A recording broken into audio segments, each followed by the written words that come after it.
Hi friends, আসসালামু আলাইকুম। আরেকটি ব্র্যান্ড নিউ স্পেশাল ভিডিও নিয়ে আপনাদের সামনে উপস্থিত হলাম। আজকে আমি দেখাবো এই ধরনের পি লেটার লোগো ডিজাইন কিভাবে করবেন। এই ধরনের প্রফেশনাল লোগো ডিজাইন শিখতে ভিউয়ার্স ভিডিওটি মনোযোগ সহকারে দেখুন। এই ধরনের লোগো ডিজাইন কিন্তু আপনি আপনার ফোনের মাধ্যমে করতে পারবেন। এর জন্য আপনার একটি অ্যাপ্লিকেশনের প্রয়োজন হবে। গুগল প্লে স্টোর থেকে পিক্সেল অ্যাপ অ্যাপ্লিকেশনটি আপনাদের ইনস্টল করে নিতে হবে। গুগল প্লে স্টোরে গিয়ে সার্চ করলেই কিন্তু আপনার অ্যাপসটি পেয়ে যাবেন। তো অ্যাপসটি ইনস্টল করার পর এটাকে ওপেন করে নিতে হবে। ফার্স্ট টাইম ওপেন করলে আপনাদের সামনে এরকম আসতে পারে। তারপর ক্যান্সেলে ক্লিক করার পর এই লেখাটিকে ডিলিট করে দিতে হবে। যেহেতু আমরা একটা প্রফেশনাল ডিজাইন করবো, এই জন্য এই অপশনটিতে ক্লিক করবেন, গ্রিড অপশনে ক্লিক করার পর এই যে দেখেন গ্রিডের যে অপশন আছে এখানে ক্লিক করার পর আপনি এখান থেকে 5x5 দিয়ে দিবেন। অর্থাৎ হচ্ছে আমাদের যে আজকের পি লেটার লোগো ডিজাইন, এটি কিন্তু আমরা একটা প্রফেশনাল ডিজাইন করবো, সেজন্য এরকমভাবে আপনার গ্রিডগুলো নিয়ে নেবেন। তারপর ম্যাগনেট অপশনটি অন করে দেওয়ার পর এই অপশনটিতে ক্লিক করবেন। এখান থেকে শেপ অপশনে যাওয়ার পর আপনার প্রথমে বৃত্ত শেপটি নিতে হবে আমাদের পি এর যে মাথা আছে অর্থাৎ মাঝখানের যে অংশটুকু সেইটুকু তৈরি করার জন্য। তো দেখেন যখন আমি এই বৃত্তটা নাড়াচাড়া করতেছি তখন কিন্তু আপনার গ্রিড বরাবর বসে যাচ্ছে, অর্থাৎ গ্রিডটা যেখানে আছে সেখানে কিন্তু সুন্দরভাবে বসে যাচ্ছে। এজন্য কিন্তু আমাদের গ্রিডগুলো বসানো। তো এরকমভাবে গ্রিডগুলো নেওয়ার পর সুন্দর করে এরকমভাবে বসিয়ে দিবেন। তারপর হচ্ছে বৃত্তের কালারটা আপনার ব্ল্যাক কালারে রেখে দিবেন।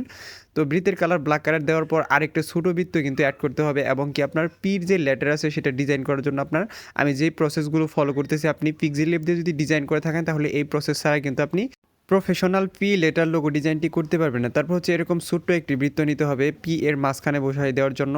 তো এরকমভাবে দেখেন আমি যখন বৃত্তটা মাঝখানে নেওয়ার পর আমি এইগুলো নাড়াচাড়া করতেছি তখন কিন্তু গ্রিড বরাবর বসে গেল। তো দেখেন এখন কিন্তু এটা প্রফেশনাল হয় নাই। তো এটা কি প্রফেশনাল লুকস দেওয়ার জন্য আপনার আরও বিভিন্ন প্রসেস করতে হবে। তো আমি দেখাচ্ছি, আপনি যদি ভিডিওটি স্টেপ বাই স্টেপ ফলো করেন তাহলে অবশ্যই ভিডিওটি দেখে আপনি পি লেটার লোগো ডিজাইন কীভাবে করতে হয় সেটা শিখতে পারবেন। তো দেখেন আমি এটাকে এখন কপি করে তারপর হচ্ছে এটাকে এই বরাবর বসিয়ে দিব। তো দেখেন এখন কিন্তু পি এর উপরের অংশটুকু প্রায় হয়ে গেছে। এখন হচ্ছে যে আপনার পি এর যে বাড়তি অংশটুকু আছে সেটুকুকে আমাদের রিমুভ করে দিতে হবে। এরকমভাবে আপনার গ্রিড বরাবর এইরকম শেপগুলো বসিয়ে দিবেন। অর্থাৎ হোয়াইট কালারের যে শেপগুলো দেখতে পাচ্ছেন এই শেপগুলো অটোমেটিকলি আপনাদের ইরেজ হয়ে যাবে। তো এখন পি এর যে প্রফেশনাল মাঝখানের যে শেপটা আছে সেটা তৈরি করে নিলাম। এখন দেখেন মাঝখানে কিন্তু আমাদের বাদ রয়ে গেছে, অর্থাৎ আপনার বৃত্তের যে শেপ আছে সেই শেপ ধারণ করে আছে।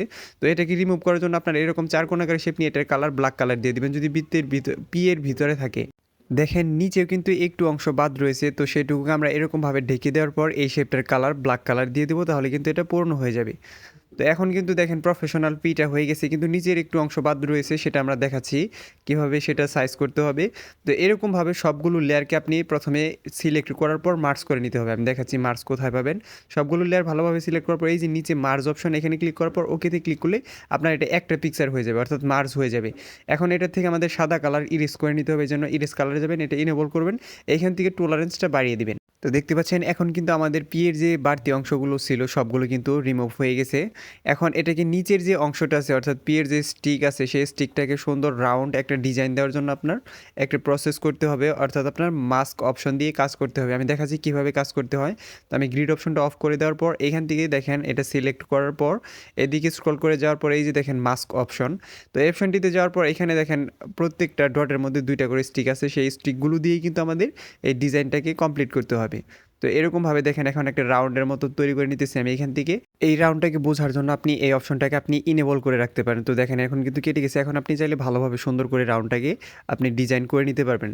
তো দেখেন এখন কিন্তু সুন্দর প্রফেশনাল একটা পি হয়ে গেছে। এখন এটাকে কালার দিতে হবে, 3D ডিজাইন দিতে হবে, এটার ব্যাকগ্রাউন্ড অ্যাড করতে হবে।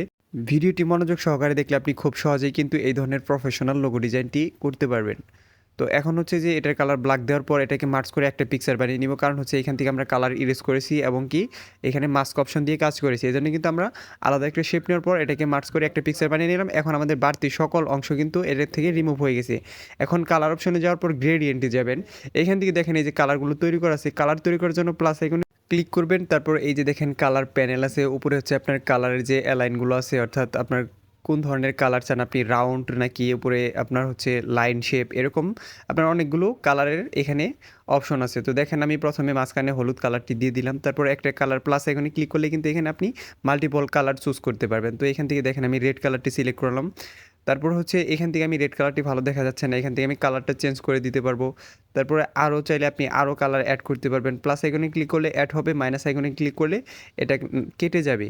তো এখান থেকে হলুদ কালার দেওয়ার পর এখান থেকে এটাকে যদি আপনি সবুজ কালার দিয়ে দেন, তারপর হচ্ছে এখান থেকে কালো কালার বাদে আমি রেড কালারটি দিয়ে দিই। তো এরকমভাবেই কিন্তু আপনি আপনার পছন্দ অনুযায়ী কালারগুলো তৈরি করতে পারবেন। তো পিক্সেল ল্যাব দিয়ে এরকমভাবেই প্রফেশনাল কালারগুলো তৈরি করা যায়। তো দেখেন অ্যালাইনগুলো কিন্তু চেঞ্জ হয়ে যাচ্ছে। এভাবে আপনি পিক্সেল ল্যাব দিয়ে কালারগুলো তৈরি করতে পারবেন। আপনার মাল্টিপল কালার ডাউনলোড করতে হবে না। এখান থেকে আমি অন্য কালারটি দিয়ে দিচ্ছি, এই কালারটি ভালো হয়নি। তো এভাবে কালার তৈরি করে নেবেন আপনি পিক্সেল ল্যাব দিয়ে। তো তারপর এটাকে অ্যাডজাস্ট করার পর এটাকে 3D ডিজাইন দেওয়ার জন্য প্রথমে আপনারা ইমবোস অপশনটি চালু করবেন। তো ইমবোস অপশন চালু করার পর অনেকের ডিজাইনটা নষ্ট হয়ে যেতে পারে, এরকম হয়ে যেতে পারে। তারপর ছোটো বড়ো করলে একটা সময় আপনার ডিজাইনটা ঠিক হয়ে যাবে। তো যতক্ষণ পর্যন্ত ঠিক না হবে ততক্ষণ পর্যন্ত আপনি ছোটো বড়ো করে নেবেন। এটা থেকে গ্লোসি একটা ভাব পাওয়ার জন্য আমি যে অপশনগুলো যেভাবে নাড়াচাড়া করতেছি, এইভাবে যদি আপনি করেন তাহলে কালার একটা গ্লোসি ভাব আসবে। তো দেখেন কালারটা কিন্তু অনেক প্রিমিয়াম ক্যাটাগরি হয়ে গেছে।